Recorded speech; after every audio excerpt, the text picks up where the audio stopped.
ready?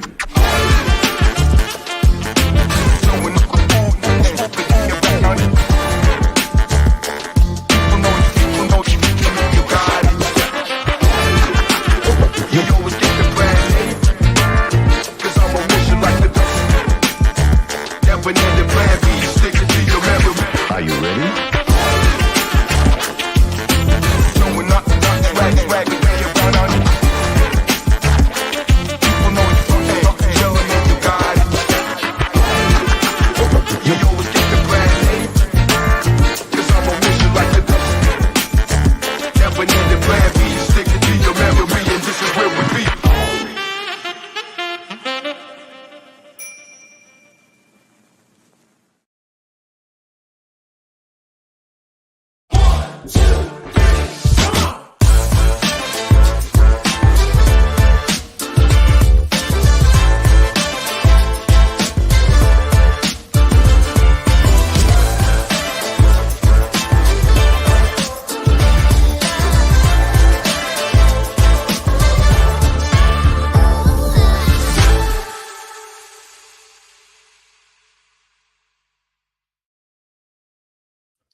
Greetings. Welcome to episode 9. It's the Night of Champions on Classic Touring Car Racing Club TV. You know it's not always me. I've got the main man. Let's bring him on. It's the big dog. You all right, mate? How's it going? You all right? Yeah, good, thank you. I can't believe we're at Night of Champions already. Yeah. It's, before you know it, it's all over and done with, and it's Christmas. I know. It's ridiculous, but I love it is the what way it is. you managed to sell Christmas then. You even managed to make that sound sad. It's true as well. What was going on with the No. intro? Was that just like jitter a little bit there? I don't know, mate. It's like a weird intro. Yeah, it's all right. Don't worry. It worked at my end. I don't know. It might be at your end. It worked at mine. But apologies if it's like down in jittering. Kent. Yeah, well, exactly right. That's the key thing. Comments are coming in already. That's what I like to see. Craig Cook, evening, Mr. Chris Dawes, evening, mate. Dave, commentator. I'm assuming that's Mr. Dave Goddard. What's up? Evening to Mr. you, Goddard, mate. Yeah. Someone on the Facebook group. Facebook. It is. And the answer's going down very well, mate. What have you got tonight, sir? You got a apple flavored tea? Apple juice. Apple flavored. Tastes funny though. It don't quite taste like apple juice. Hang on. I'm not sure. Is it fermented? West Country apple juice, yeah. Us boys do it right, mate. I tell you, us boys do it right. Don't forget, those of you that are commenting, like you can see there, the gin's going well, by the way, is that if you're watching on the CTCRC group rather than the page, it does that unless you go to streamyard.com/Facebook, streamyard.com/Facebook, and then you just give it permission to show your name and your image when you post the images. So do that because it's so much better. Otherwise, flick back to the page, the Classic Touring Car Racing Club page, and then we'll see it. Like these ones. Simon Mann, good evening, Bo. Simon Mann's on. Yeah, there they go. They're all coming out of the woodwork tonight, aren't they? Absolutely. Too blooming right. Someone anonymous, good evening, gents. Good evening to you, sir or madam. Delete as applicable. Got to keep that trouble these days, haven't you? Actually, I should have put a few more slashes on the end of there, shouldn't there? There's a few others that I could have done. John Sandblaster Tyson. On. Here we go. Come on, mate. We got to see you out next year in that SD1. I cannot wait to see that thing out there. Evening, Big Dog and Dawsey, and Dave Goddard confirms it is him. Lynn Bates, good evening to you both. Good evening, Lynn. Crikey, they're jumping in. Luke Rainbird, evening all. Evening, Luke. Good evening. And another one from Rainbird. So you're watching on both Facebook and YouTube, judging by that. Simon Mann says, I'm at work, just taking a break to watch TV. I like it, mate. We're their fag break. I just hope he's not operating machinery at this point in time. Yeah. And I hate the fact that you can be labelled as a fag break. That's worrying, isn't it? But there we go. Chris Mason, Medic Mason says, evening, Dawsey and all. Hope everyone is well. We're good, thank you, mate. We're good. All right. Yeah. A little bit older than last time.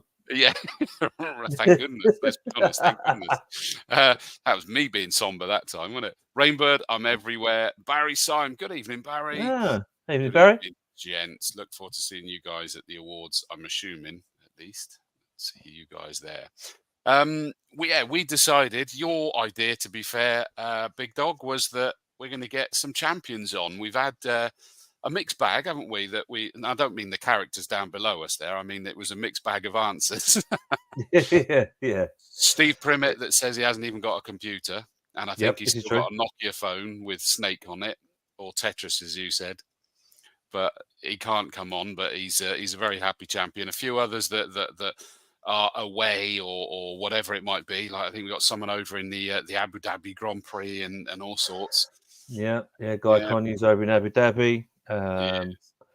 Billy is in Madrid. So we have the guys that are still here. Exactly, and we're pleased to have them. Just quickly, we are very much so. Evening, bring on Saturday, says Kevin Swan. Steve Jackman says evening, Steve.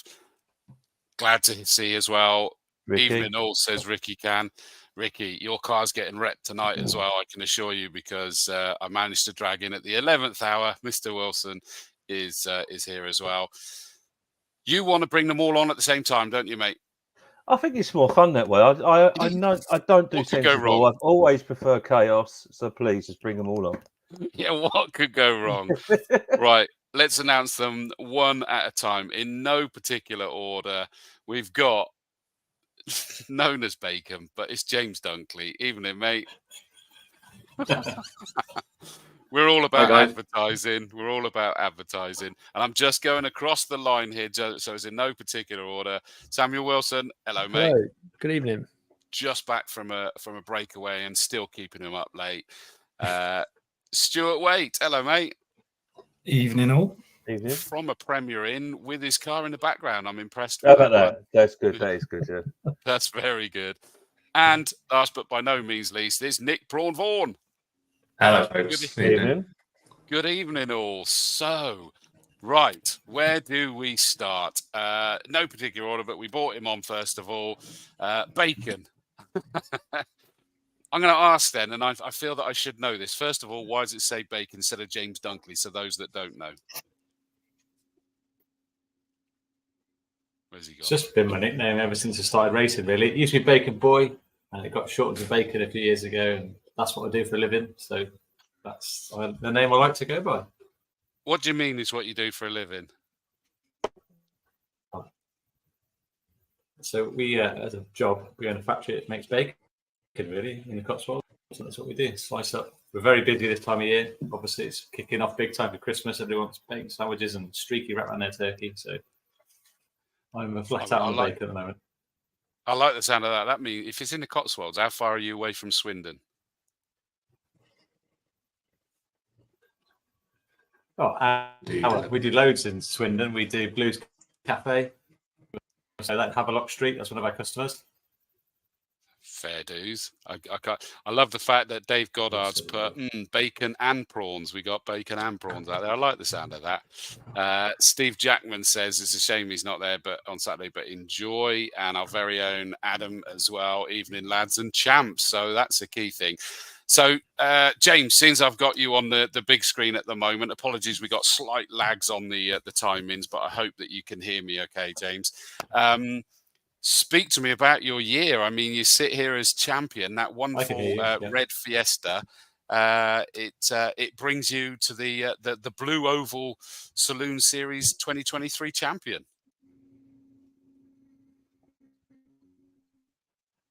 Yeah, I was spoiled because we had 2 rounds of Brands Hatch. That car just loves the place, and we obviously had a wet race there as well, and it loves the rain as well. So I was spoiled at Brands Hatch this year, getting effectively 6 races, and that's where it was won for me. So I was very lucky to obviously win the class for those 6 races, and that gave me the points that got me through to the rest of the year to finally take it again. Well, I mean, speak to us about the car. Is it what is special about it? Have you done anything particular to it? It's just very light because you don't have a weight limit in Boss, so the car is incredible. Anything that I can make lighter is light in the car, and weight's such a killer. You've got to turn corners, and there's so many corners at Brands Hatch, not many straights. It always does well there. Yeah, good point. The old is it an XR2?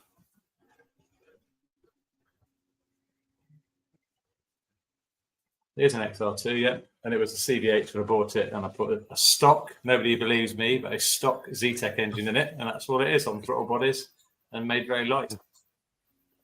Very fast stock engine, that. Yeah. It's the added bacon power. Yeah. See, yeah. nobody believes me. Well, I like the fact that Steve Jackman says it goes like greased bacon. I love the sound of that as well. There's rivalry. Kevin Swan says, I make sausages, so what does that make me? Well, there we go. There we go. Not one to stop. Yeah. Sausage.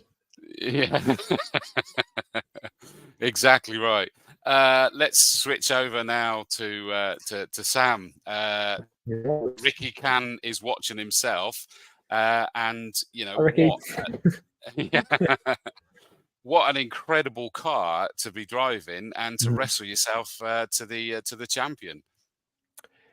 Yeah, I mean it's. I think everyone describes it as wrestling, and every time there's any kind of interview or publicity on the car, they mention the size of the car, and it is, she's definitely big, but yeah, it's quite well engineered. Most of it is as it came out of the factory. A little bit different, obviously, but most of it is original engine, chassis, most of the bodywork. But yeah, it's quite a car. Well, I mean, in fairness, I know that you guys have been really working on it, and sort of having a lot of say on where it needs to go to get it from being a powerhouse to a powerhouse that handles well as well. And it's been quite a project between the two of you, hasn't it? Yeah, I think you say the project between the two of us. I say what I want, and Ricky will say this is what we can do. I think it's one of those where we're trying to keep the car, and I think Ricky wants to keep the car semi vantage-esque as to what the car would look like and what it should be and what it was, whilst also trying to keep the car competitive. And I think there is that difficulty of what I want as a driver, saying just take everything out, make it as light as possible and as powerful as possible. And Ricky's like, well, to do that, we need to space frame it, or there's so much you could do to the car, but you lose that essence of what the car actually is. So for them to actually achieve what they have done with what it is and what's still retained from the original car is, it's impressive.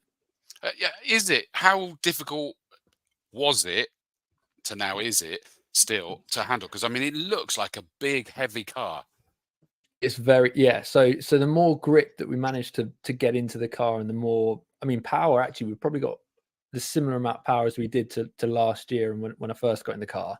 But I think where we've improved is sort of mid-cornering, high speed. It's really the grip. That's where we've changed, and that's what put a lot of load into me. I mean, I couldn't turn the wheel past 90 degrees at one point. So now they've just put power steering in it, for example, for this year. Small changes, but it makes a world of a difference. Still hot and sweaty in the car. It's not easy to drive, but creature comforts like that make it easier.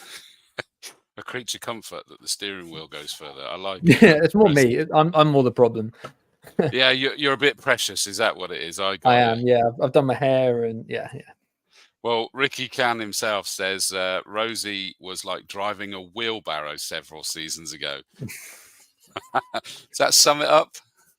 I think when I got in the car first, I tell you what, actually, in fairness, I obviously I don't know what the car was like 4 years ago, but the car just feels very similar, just quicker. Everything just happens a lot quicker. It doesn't feel hugely different. It's obviously different. It handles better and performs better. It's just quick. Everything happens faster. Well, fair enough. And I mean, on that front, James, we were just speaking about your XR2, the sort of pocket rocket that, like you say, it handles well. How would you feel going from something like the Fiesta that is much more nimble to something like that big Aston Martin? I mean, it's got to be a different gravy altogether.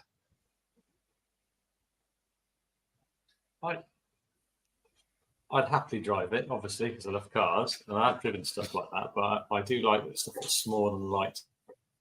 all the stuff I've won has always been in light, small, and nimble, and can go in very small gaps. I like small gaps. Yeah. I'm moving on that note. I'm telling you, I'm keeping myself safer. Right. Yeah. In which case, but we'll now move on to Stuart Caie. Now, Stuart, I mean, I think I got to put this into the brackets of dominated your championship, the pre-93 championship, and it was looking good from early on, but you were desperately trying to not get ahead of yourself before it was apparent that you could win it. Yeah, it was. We started the year having done.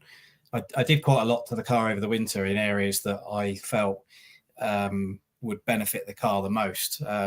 As everyone knows, these engines are expensive to tune, and you get relatively small gains compared to the money you've got to put into them. So that wasn't really an option for me. So the logical route to go down, given that I'd raced the car in a different series for years where you were really limited on what you could do to the car, was to get some weight out of the car, was to go a different direction with the spring rates, which I believed it needed to go to a better tyre, new front damper, and it sort of just lucked in that it just all seemed to click and work really well. And having done the Thruxton meeting last year, as the car was in its previous series, to see how competitive the car was to start with, kind of knew that I kind of was confident that the car was going to be competitive, and went into the year thinking, okay, well, if we can consistently finish in the top three, then there should be no reason why we're in with a shout across the year.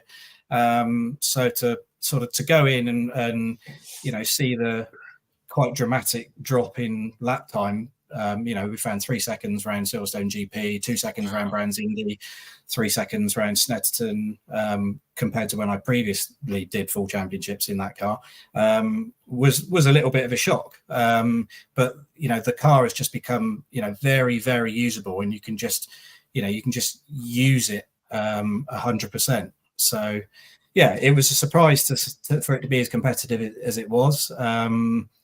Obviously, we had some wet meetings, which I love, which sort of went in my favour. But it was a complete sort of shock to go through the year and rack up a lot of wins and fastest laps and lap records and so forth. But it's just unlucky that I couldn't do the last meeting. From the failure I had at Snetterton. Yeah. Yes, please, current Mrs. Dawes. I'm nearly empty. Sorry, I was just ordering another gin.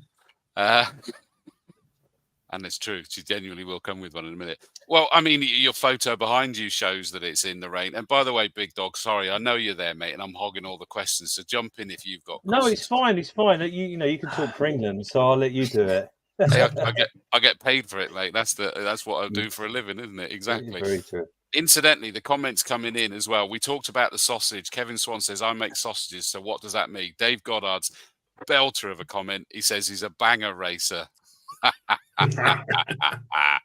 That's legendary, mate. That is absolutely brilliant. I love that one. Chris Mason, our medic at Coombe, he says, Dawsy. Joshy says, good evening and good night. Good night, Joshy. Thank you for watching, young man. And of course, Chris Mason coming up also gives me an opportunity while you're on the big screen there, Stuart, is to again publicly thank you, because when I had my heart scare when you guys were at Coombe, you were very decent enough to come and pick me up from my home and take me back to the circuit to pick up my car, my house keys, my laptop, my paperwork and everything else that got left there. So thank you for that, mate. I appreciated that. No problem.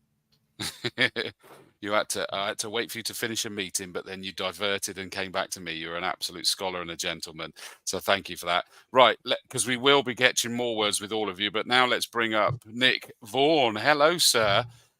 Good evening. Classic Thunder champion. So Sam was historic Thunder champion. You were classic Thunder champion in that fantastic Audi that just is a belter of a car, isn't it? It's the $250,000 shopping car, I like to call it. We had a devastating engine last year with an engine failure. Changed so much stuff over winter, kind of went just head first into it, changed everything I've been thinking of for a few years. Turned up at Silverstone with no testing, brake bias was so far out, it was unreal. Had a really quick car and threw it into the gravel because brakes didn't work, and kind of went, oh yeah, back to the drawing board. Did a ton of work, made a load of changes, brought it to Brands. That first wet race we had, and just had the most unbelievable weekend.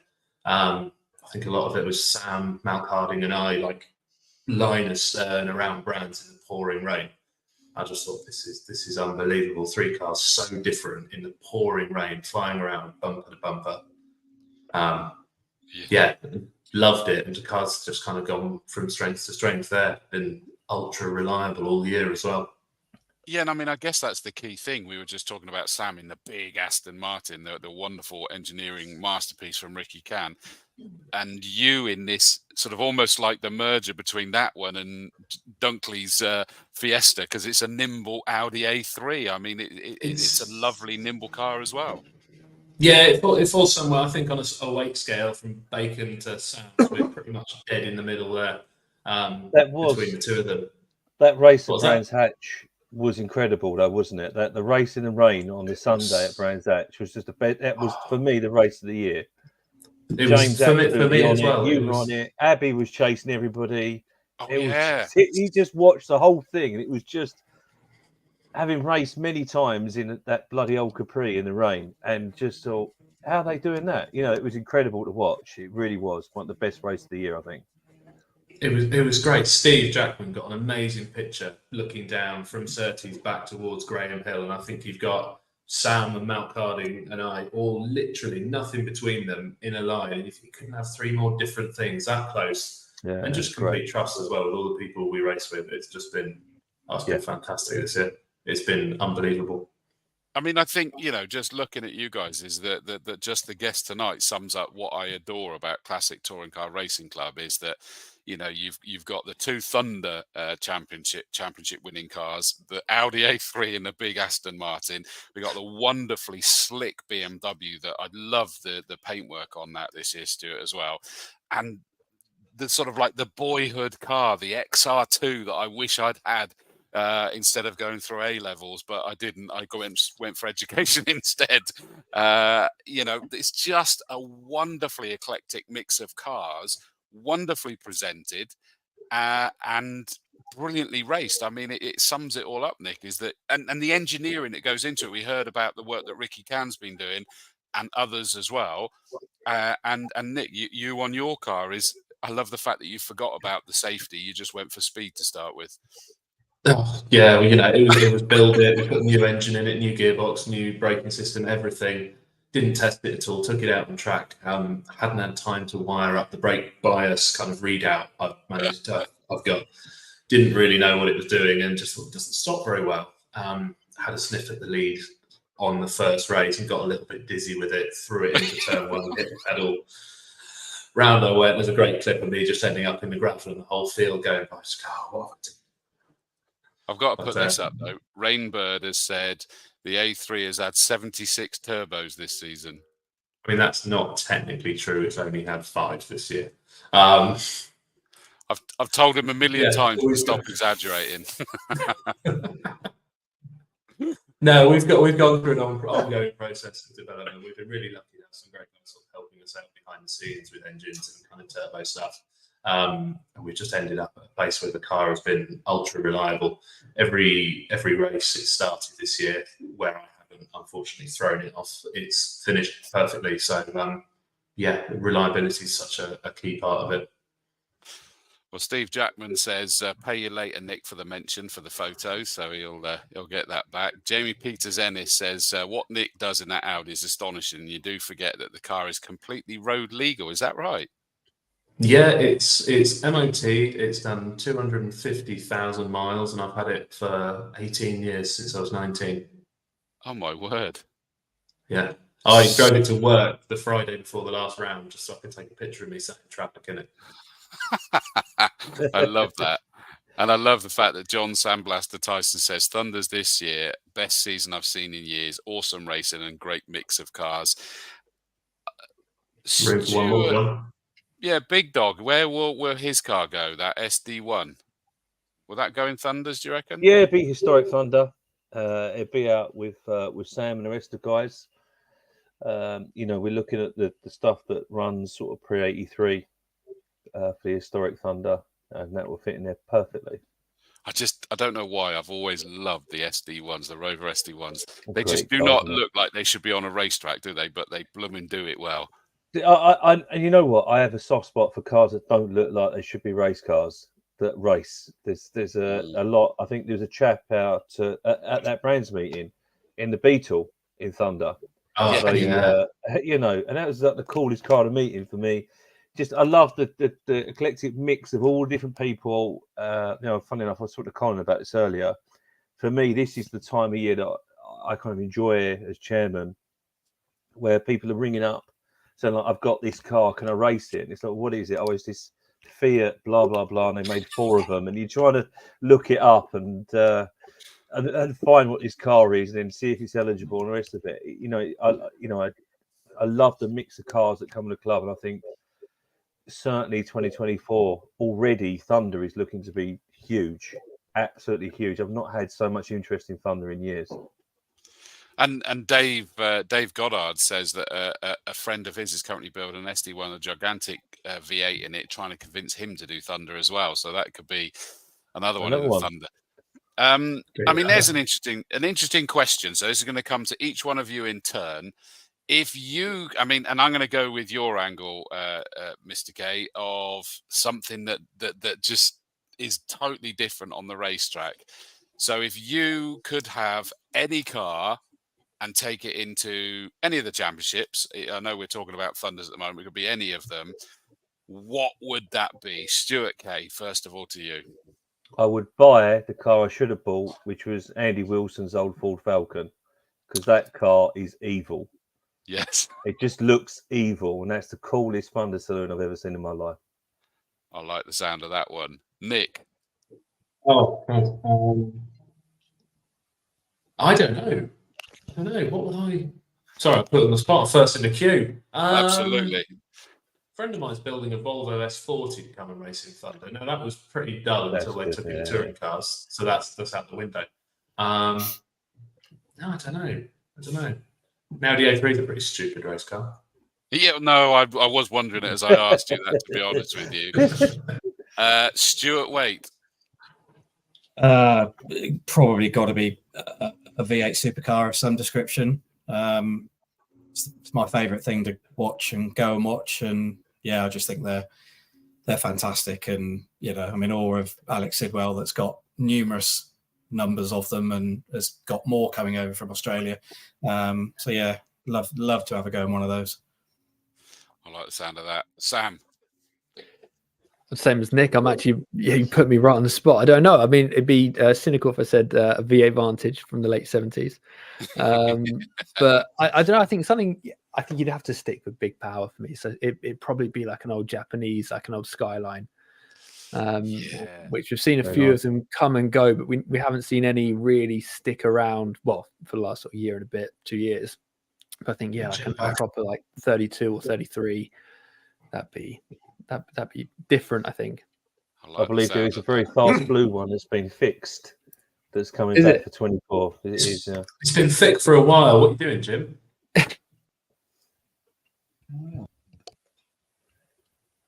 Oh. Lag. Yeah. You're dodgy internet, Dawes. So you live in the countryside. You want to live in London like the rest of us. It's not me. Mine's fine. I was waiting because I thought that James is. What would it be for you then?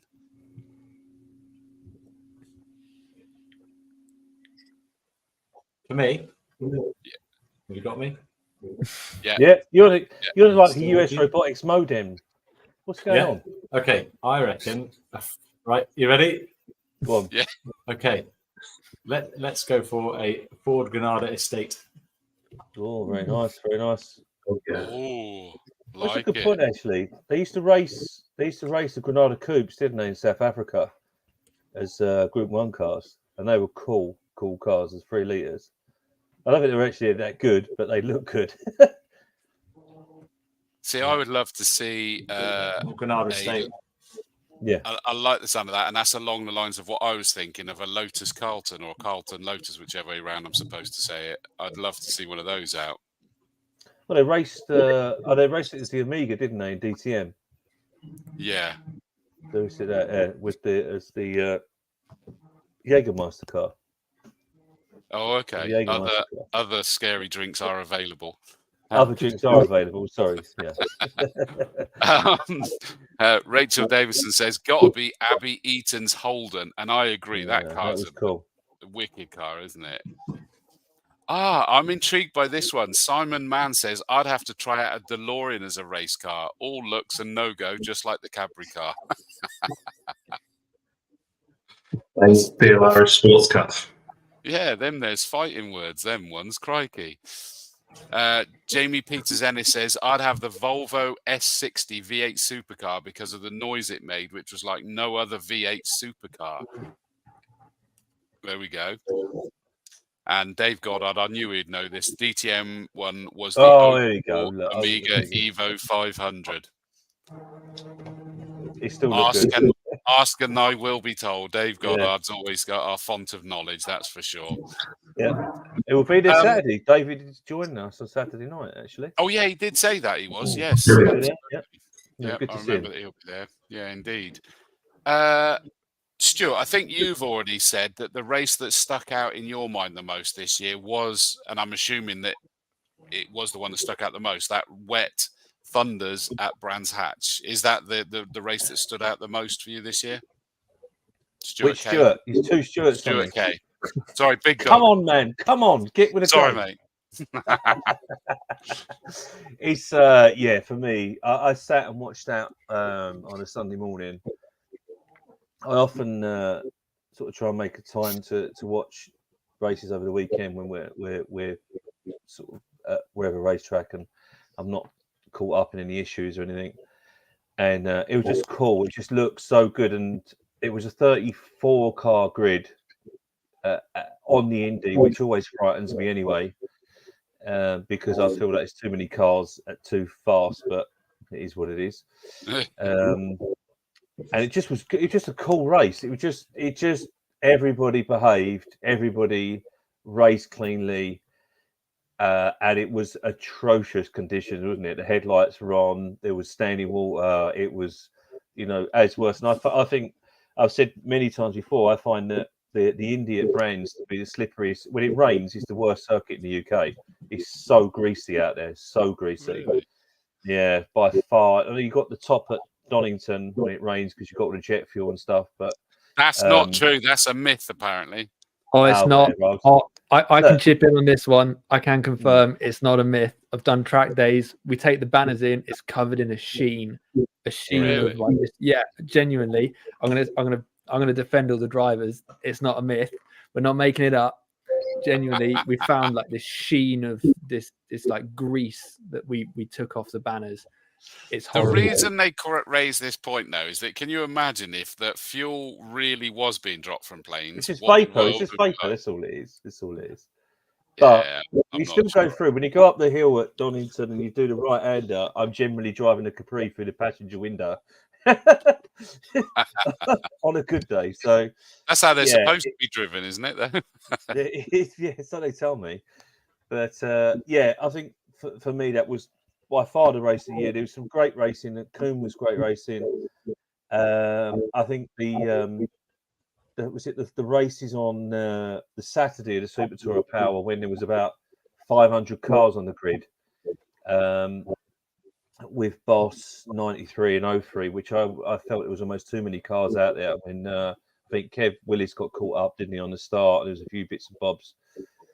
But again, that was a great race. Just to see so many cars trundling around, it was it's quite something, I have to be said, because I remember the days when there wasn't many. No, valid point, and you're all getting back up from Dave Goddard. It does happen. Parked near the runway at Manchester for a few days earlier this year, and my car was covered in it when I got back. See, Sam, you're being backed up there. All right, going in order. Nick, what was your favourite race? And it might be two. It might be one that you're involved with and one that you watched. Oh, favourite race. I think probably race 2 at Castle Combe would go down as my favourite. Combe was the first track I ever did when I was 17 in my Mini, having just passed my test. And then I did track days there for years, because I did track days for years and years before I raced. And then I never raced there until this year. We went out, qualified really well. I think we were second on the grid. We started up, we were leading the first 3 laps of the race, and then a hose popped off the turbo, and it's like, oh, game over.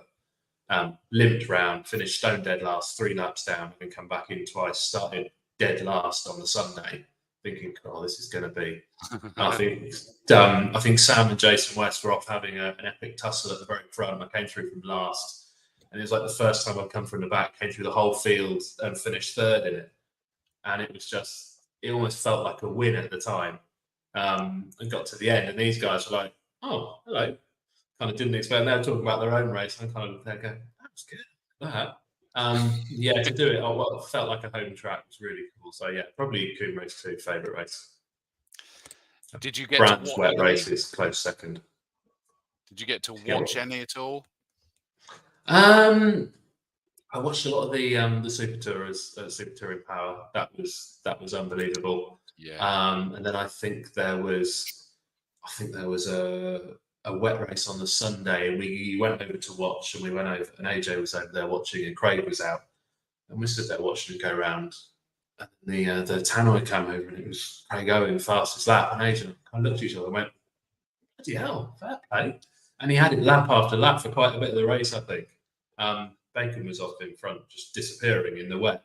And then I think Craig got fastest lap at one point, and we were like, oh, that was good. That was cracking to watch cheering him on. Yeah, really liked it. Well, fair play, fair play. Well, still again, the comments are coming in, and Colin Porter says, Race of the Year nomination, pre-66, Grant Williams in by 1 at Brands Hatch, Yes. holding off the Mini. Yeah. That was a great race. Trust Colin to choose a Jag. But yeah, it was a fantastic race, and the pre-66s, they really did the club very proud of that meeting. It did. And in fact, another one for Jaguars. Dave Goddard says his favourite race was the Jaguar title decider at Donington in the dark. It was good, wasn't it? I have to say, I was watching it on the live stream as I was texting you, David. And yeah, that was quite an interesting race, actually. The second one, the first one was a bit of a shambles, but the second race in the dark was quite cool, actually. To see all the lights on and stuff, and kind of racing in the dark. So yeah, no, I enjoyed that. It's pretty special, isn't it? I've lost track of which ones they're agreeing with, but Steve Monster Dog Dow says 100% in this. It was epic, and Tom Davis says agree. Evening, Tom. Sorry, you did message earlier. Sorry, mate, I missed yours. Evening to you. Bacon, come on in to you this time. What was your favourite race, possibly to race in and possibly to watch, if you managed to watch any as well?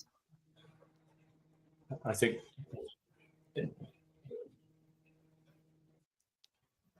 I keep losing you. Hopefully you can hear me. But Stuart will know which one it is. It's the wet on Sunday at Brands Hatch, obviously, where I won a boss rate outright in a Class D car. And what's even more special is my wife couldn't make the Saturday. And when she saw the weather forecast on the Sunday, she got in the car with Amelie and came down first thing in the morning because they knew it was a chance it was on. And obviously to win a race outright out the front. And Amelie's never seen me do that with the CTRC. That was really special. Really special.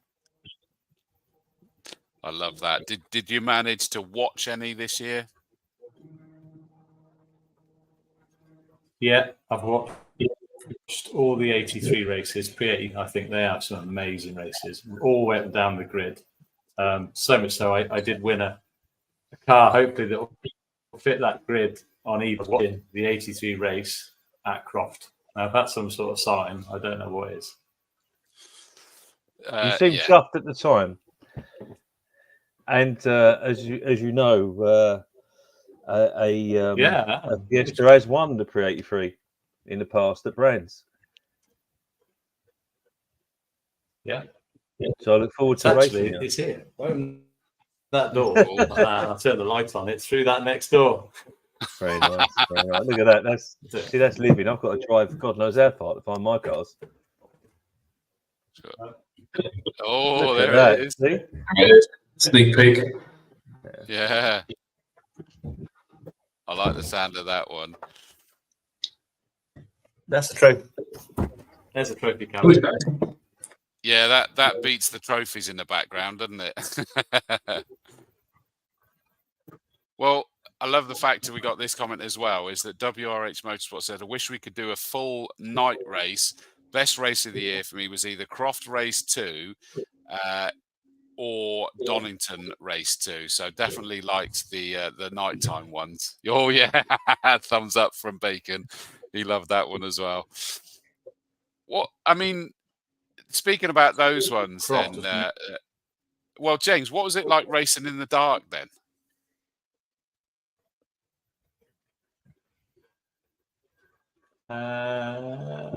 Croft, it rained halfway through, is what he's talking about. It was amazing. So the tyres were hot and it rained, but me and Sam Daffin had a titanic battle.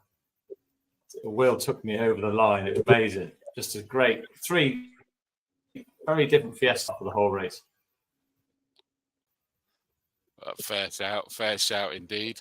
Right, let me think. Right, I'm going to go just from left to right. Stuart Waite, what would stand out for you as the race you were in and the race that you watched for this year? There's been lots of highlights, but I would say probably the wet meeting at Silverstone at the start of the year. Because it turned out, obviously, James Everard was there with his E30, and James he's a quality driver, and that E30 is a hell of a weapon. And to make a move stick around the outside of him at Luffield for the race lead was it was pretty satisfying. And to have also a load of friends and family there with me as well. It kind of made it made it a really good day. But just good fun to drive in the rain and pull some good moves off. Fair shout. I like the sound of that one. And certainly, as I said, we can tell from the photo behind you that you love the wet. But to watch, did you manage to watch any of the other races this year? I'd probably say one of my favourite ones I watched was, I think, the Pre-66 race at the Super Touring event. Can't remember what day it was, but sort of watched the whole thing back on the live stream. And I think there was a Mustang out front, and there was I think it was an Anglia that was I think obviously the Mustang had massive power advantage, and come the next corner the Anglia would literally throw it down the inside from a different postcode and still get up the inside at the apex, and and I don't think any of those cars were in a straight line at any point. It was just fantastic to watch. I love anything that goes sideways. Fair shout, mate. I mean, I love the way you managed to describe that one as well. Sam, last but by no means least, favourite race in, favourite race watched? I think favourite race in was probably the same race that Nick said, so it would have been Coombe. I think simply because, although I did get second, I did get pipped by Jason West. He was behind me for 10 laps. To have Jason West literally right on your bumper for 10 laps with his headlights blaring, you see him every braking zone just appear.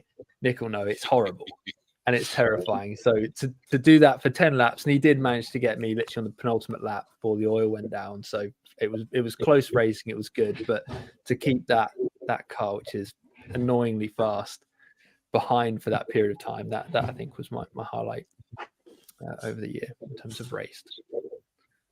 Fair shout. Did you manage to watch any though? I did, yeah. So I've watched, to be honest, I've watched probably like 85-90% of the races. I think actually my favorite wasn't a race that I've watched from the sidelines or watched on the live stream. Was actually on the last round. It was at Donington. We were in the assembly area, and it was, I can't remember, it was Malcolm Harding and is it Piers in another silver Escort? Yeah, and all we could see was them coming up with both of them on the lock stops every lap, someone in the different positions, flames popping out the back every time, coming out side by side. And I think that was just as a backdrop. It was getting dark, so the flames were just bright in your face. I think that was probably the highlight. It was a great race. I didn't get to see it all. you could just see that. It was a good view from where we were. Yeah, it was a great race. So there you go, Big Dog, is that there seems to be a lot of love for rain and darkness.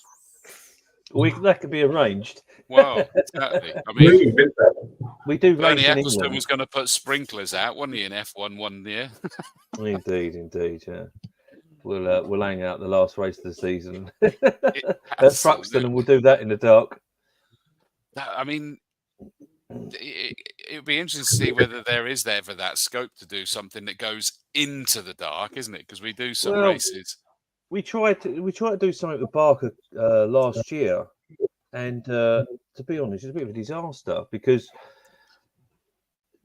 you have to to race in the dark. You have to qualify in the dark, Yes, and so of if you're going to course. do it in this country, you're going to have to qualify at 4 o'clock and race at 5, which it doesn't. You know, if you want to catch the winter darkness. It's the only real way you can do it. We were looking at how to do it. We sort of went into the night, but it wasn't really that dark. People had their lights on, but they had their lights on when it's raining. So I'm not sure. I'm sure at some point we'll do something, but with noise curfews and stuff, it's something I've always wanted to do. Is to race in the dark. To be honest with you, and it's tricky. It's very tricky to achieve in this day and age with noise curfews at 6:30 and all the other stuff. It would have to be tail end of the year, isn't it? Because I know what I've covered at least once is the Enduro KA at Brands in sort of November that goes into the night because, of course, it gets dark earlier, doesn't it? So I bet that was a hard sell, wasn't it? How long do you have to go on for there? most of the day. Oh my God. Hey, listen, I console myself with it's harder for those listening than it is for me to do it. You know, if I've got if they got to listen to me for that long. I actually know someone who took part in that Enduro KA race. I'm told it was actually quite good, to be honest. It's brilliant. Yeah, I'm not sure about from a commentary perspective what you start talking about. EastEnders or, you know, what's on Corrie? I'm surprised you're questioning that. You know that I'll keep talking rubbish at the best of times, mate. I'm a pro at it. Yeah. I thought Jamie might say this. Fun Cup going into the night race at Anglesey in the summer, which finishes at 11 p.m. on Saturday evening, and we have to do a night practice at 10 p.m. on the Friday evening. So there you go. You'll be on your 7th beer by then, though. Normally, Big Dog. Yeah, I mean it's Friday night, for Christ's sake. You know. Exactly. Yeah.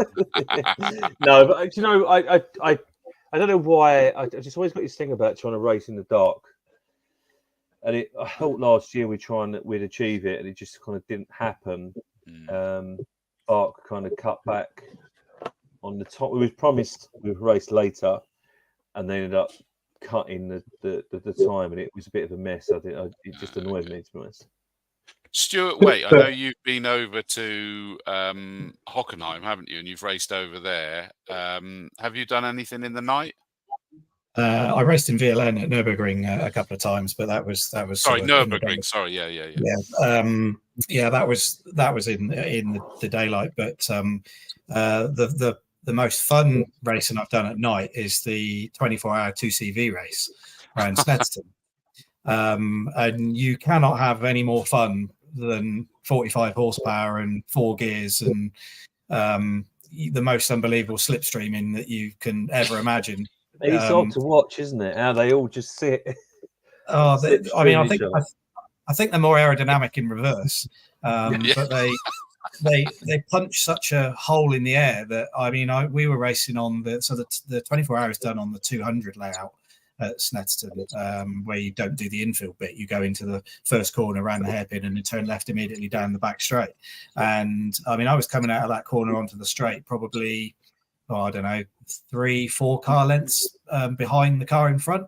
By the time you get to the bridge at the end of the straight, you'd pass them. It was just crazy. I came up behind 3 cars and literally by the bridge, I've done all 3 of them, just because you get sucked along so quick. But not so if you're right up behind someone. You get the toe and you pull out, and then it's like hitting a wall, and you kind of holding the wheel and looking over at the driver next to you, and they're holding the wheel and looking next to you, and nobody's really going any quicker. But what a fantastic thing to to be part of, and you actually go quicker at night than you do in the day with those things. Yeah, they do, don't they? The only problem, I love commentating on that, and I've done the 24-hour. When it went to Anglesey, I actually did the 2CV 24-hour up there. But the problem is that noise takes a long time to get out of your ears. Should try being in one. I can imagine. What scares me, though, we're talking about the commentating on those, is it the C1s where they've got to actually have an operating radio, and apparently a lot of them listen to the commentary, which is a terrifying thought to the drivers listening to what we're saying about them. Really? I can assure you guys, we're very nice, honest. So I know someone I know who did the C1 24-hour at Silverstone. It was the first one he'd ever did, and there was a really long safety car period, I think, at quite early in the morning, and he kind of stupidly didn't decide to get any sleep during the night, and he's going around behind the safety car, and because it's so slow paced, he's getting a bit tired and doesn't really want to be in the car at that point. And of course, he's got none of his pit crew on the pit wall because they're all in the garage because he's going around behind the safety car, and he's trying to get the attention to them. So every lap he's passing the pits, he's got the window down, and he's got he found a CD still in the stereo, so he's turned the stereo right up, trying to get attention to bring him in so they can do a driver change. I love that. And Dave Goddard said, commentary in car is useful if you get a penalty. You can tell the driver before the team knows. And the reverse, you can tell them when the safety car is going to be coming in as well. That's handy if they're listening to the commentary. That works well as well, we found. So that's why we get our wrist slapped sometimes on that one. I know that we're rapidly running out of time. The next thing I was going to ask is, what is the next thing planned with your car and into 2024? But before I do that, Big Dog, have you got anything else that you want to bring up before I go the round robin on that one? No, it's nothing. No, I'm cool. There's nothing much going on other than, of course, Saturday. Well, exactly right. And so that is on Saturday night. The awards do at Chesford Grange. 7 p.m. Is that right? That we're starting? 7 p.m. For those that want to get there early, the bar is open from lunchtime. Good. I shall. Yeah. And you guys are all coming, aren't you? You'll all be there. Everyone's going. Be there. Good. I'm glad to hear it. I mean, and again, I know I've said it before, is I have to compliment, is that having done your event at the beginning of the year, such a good atmosphere, so much fun. So I look forward to seeing everybody there for that one, and we'll have a great fun. And then we've got you guys will be involved in the Champion of Champions race, the most important one of all of them, by the way, just in case you didn't know, where you'll be on a I was going to call it a pedal car. It's not a pedal car. No, it's not. It's not. We spoke to the MSA this year, and they managed to put a waiver in for us to run these cars as a race in the ballroom, 2 laps. Some have been modified, some are quite trick. It's a bit like when you go kart. You go corporate go kart. You're never quite sure which one you're going to get. Yeah, it's normally quite a well contested race, isn't it? Well, and I love this one, although the lap count, if you're saying it's just a 2-lap race, Ricky Cans jumped in and said, can we have refueling at the Race of Champions, meaning a pint of beer on lap 2 for each driver? That would have to be at the end of lap 1 then, wouldn't it, actually? I'm not sure for safety reasons. I'm not sure because it's at about 11:30 at night as it is. And having seen previous races, just no cheating. There is a prize. There is a prize. There's some cheating going on. We don't discuss. I think there was rather well known. It did go to the MSA Court of Justice, and we had to deal with that, and it was very time consuming for Colin and I. But hopefully this year it'll be all clean, just clean race, clean close racing, which is what our club's about. Exactly right. Jamie Peters Ennis says, hope you'll have a great Saturday evening and the hangovers are spectacular. Great seeing the club growing from strength to strength. And I agree, Jamie. Perfect words, just wonderful words to sum it all up. I can't wait to see you. Sam Blaster says, does Prawn get a wrong wheel drive one? He does, yes, he does, yeah. Right, good. I've still got my stabilisers from the wheel drive. Dunkley gets a red one or a pink one, I'm sure. We've got to make sure of that as well. You know, match the car. It's got to be. You never know what he's going to get.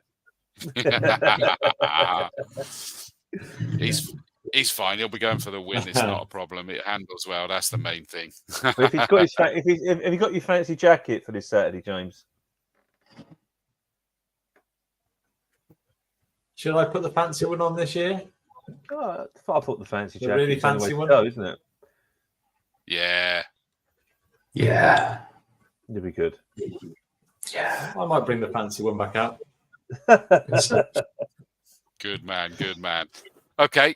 Final thing then. Let's go around the table. And actually, Big Dog, I'm going to start with you this time because let's not forget, you're not just a big dog. You are also a racing driver with a couple of pretty incredible cars. What are the plans on the cars and on the track next year with them? I'm going to race the Capri and I'm going to win. That's it. I've there's no option. I just want to win something. Last time I won was 2016. So there you are at Snetterton on the 300. I know, Jesus Christ, I know. That was black and white since TV, then, wasn't it? yeah, Crossroads was still on. But yeah, since then I have had children and families and all the other bits and bobs. So I would like to win something in the old girl. Hang on. I accept that the mothers can use that excuse, I've had children, but I don't think it works for you using that as an excuse. No, you didn't do a lot. No, very true. Very true. Excuse. Well, I was chatting to someone the other day who was talking about bringing their kids to racing, and I said, I remember being at Rockingham and having my full suit on whilst changing my daughter's nappy in the sort of back of the car Cool. when she was about 3 months old. So that's how long she's been coming racing with us. And I didn't mean as in we don't do anything. Obviously, being a father myself, I meant as Oh, in yeah, during the we were birth. there, weren't we? During the You know, birth, we don't do a held lot. the We hand can't. and all the rest of it. No, I get Well, it. to be honest, I did get nearly a broken finger, to be honest with you, but I think that's about my limit. But so, what about the Vectra? Vectra, the Cav. Oh, yeah, I could get that out as Sorry, well. Cav. Sorry. So, yeah, the thing is for me is this year, for one reason or another, I just didn't get enough time in the Capri. So I've got the Cavalier. I got all excited about Super Tourer Power, probably too excited, and when I bought one. And I only have one pair of hands, and so does Colin. So we'll race the Capri, and then probably we'll run the Cavalier at Super Tourer Power, and that'll probably be it for the Cavalier. But I might take both of them to that meeting because we've got more track time this time than so there's not them MX5 things going around. So we've got even more track time, so hopefully I can run both cars. And there's something else coming up that's might be announced next week in Autosport. You never know. Oh, and I do hope it's what I think it is, but I'll keep stum on that one. Incidentally, as well, is that please do make sure you speak to Ian Danaher for 2025 because I know we want you back at Coombe, and there's a desperate desire for that to include Super Tourers. I tried so hard to go to Coombe. You know, I did. I was having conversations with Kat, and it's just a limit on the 2-day. I love it. I do love going to Coombe. Yeah, it's a limit on the number of 2 days we got, but we really want the Super Tourers there as well. We would love the Super Tourers to come there as well. That could be quite fruity going around there in a bloody Super Tourer. But yeah, absolutely.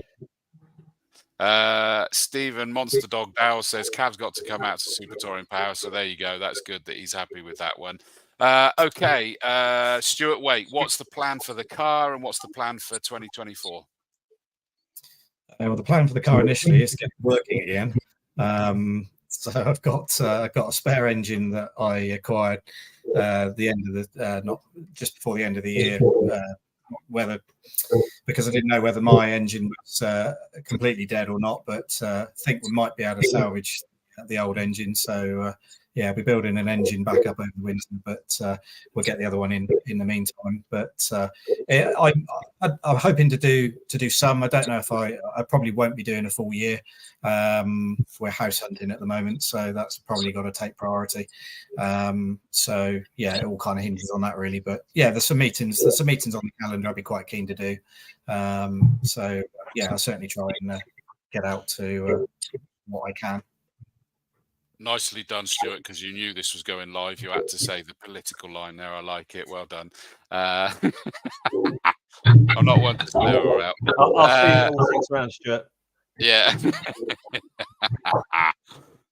Stop getting in trouble. James, what's the plan for I say the car, not just the Fiesta, but any other cars, and for you in 2024?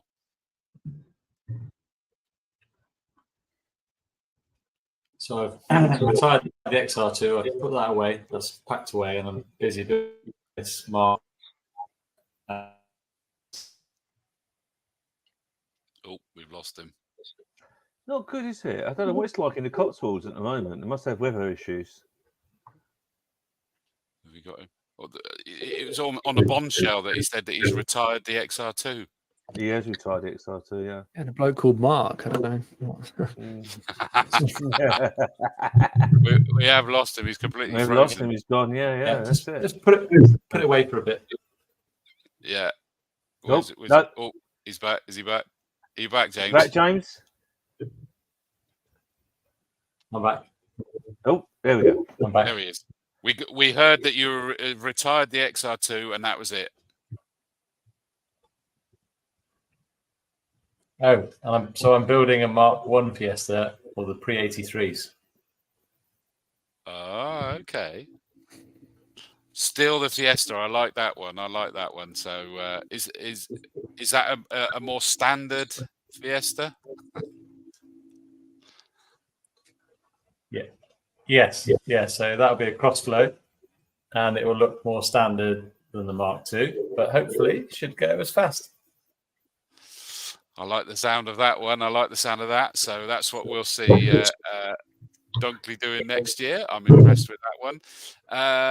No idea which way to go. Nick, what's the plan next year? I'm assuming it's the A3 because it's still your pride and joy.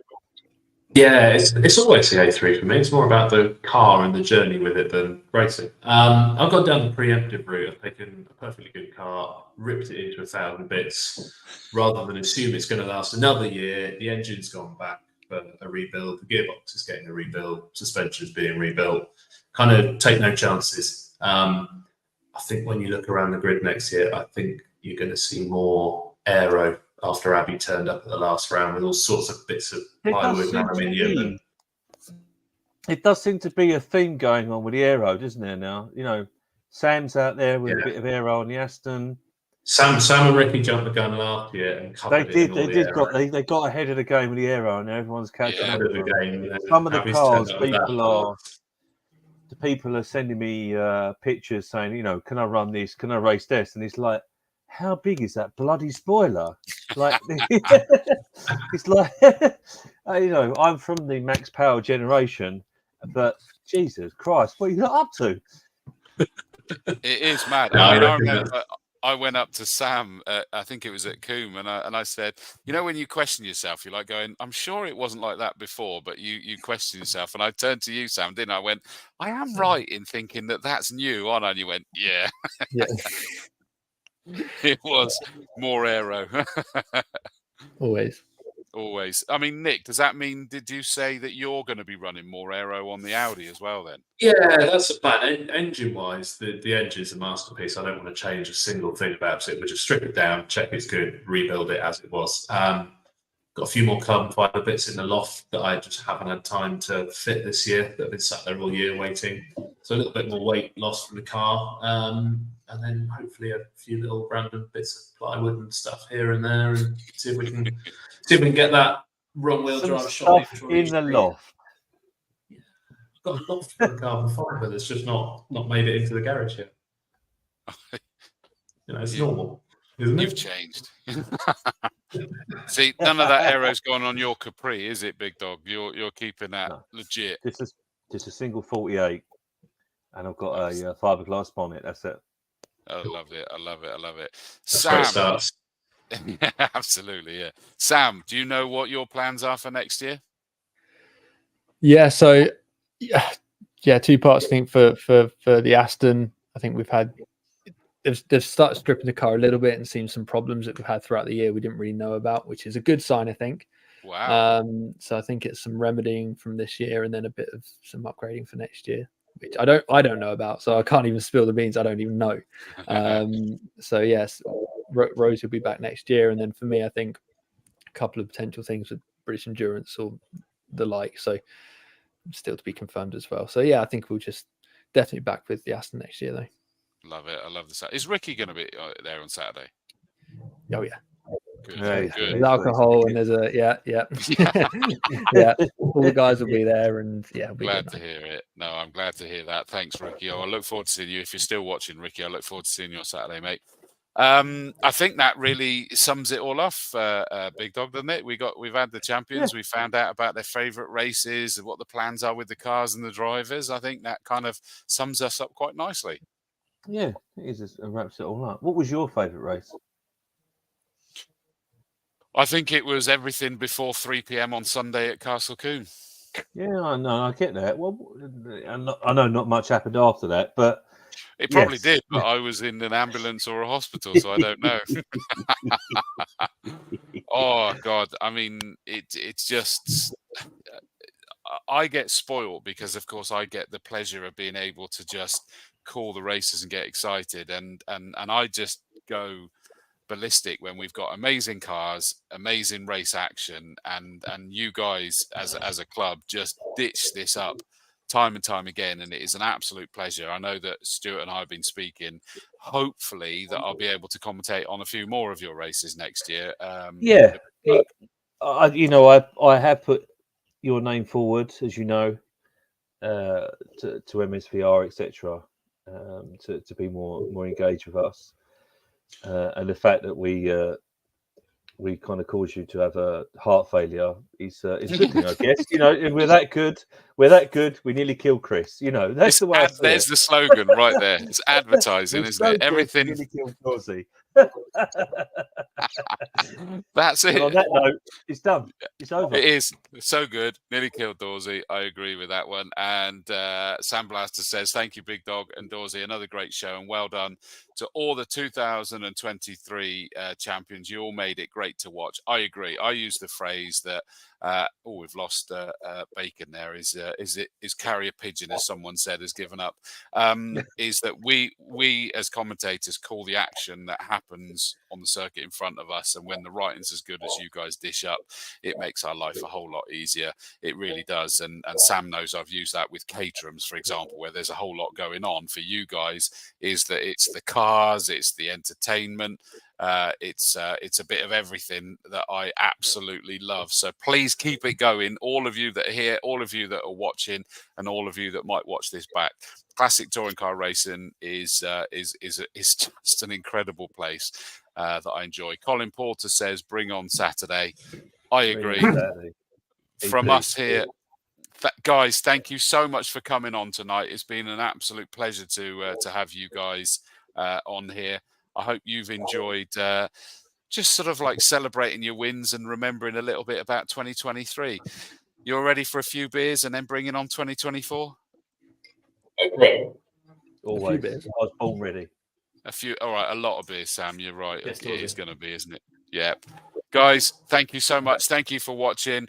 We'll see those that are going to be there on Saturday. We'll see you there. Otherwise, we'll see you. We'll be back, actually, Big Dog. We'll be back in December for another show, won't we, to be honest? So we'll see other people then. But see you later, mate. Keep it safe. Thank you, everyone.